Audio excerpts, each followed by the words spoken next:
Hi, everybody.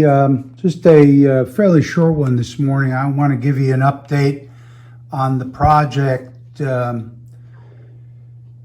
in the what we call Michaelson, or it's a stand-in for Ottawa, Kansas. And let me get up on the post. You can see I have the three grain elevators. We have the consolidated elevators here. Then this is the Farmers Cooperative. And then we have United Grain Growers. I still got to do work here, but this was more or less to get the buildings placed.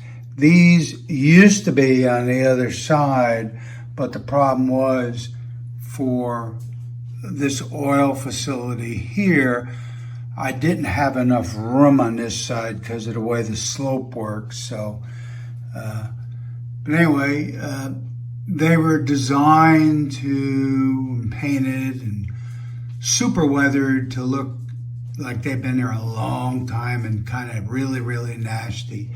So, what I had to do, I don't know if you can see it, but this device here, which I would assume is the unloading device that goes to the cars, I had to raise it up a bit to make sure I got good clearance under the particular this type of oil tank car that has this little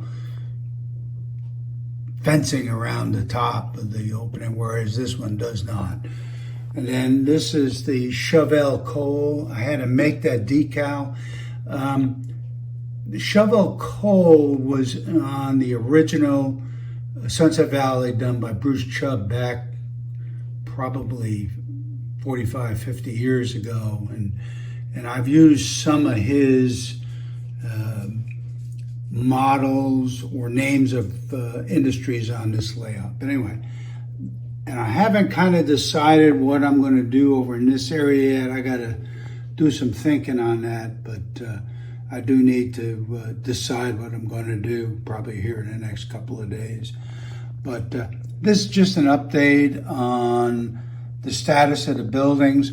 I still got to work something in the back here. I may do print some 3D flats to go back along that wall. I haven't decided yet, but I wanted to get at least up to this where the black part of the foam is. None of this has been glued down yet. That's where a road's going to be. So I want to try to do at least that much so I can finish the scenery down in here, so I don't damage it by having to work over the top of it. But anyway, that's where this project stands. And so once this one's done, then I'll move to either the mountain that was in the corner that I showed a couple of videos ago, because the one for the refinery project, and I've been building up some materials for doing that one, is going to be a long-term project. That's a lot of work. So, but anyway, thank you for watching. We'll see you next time. Bye.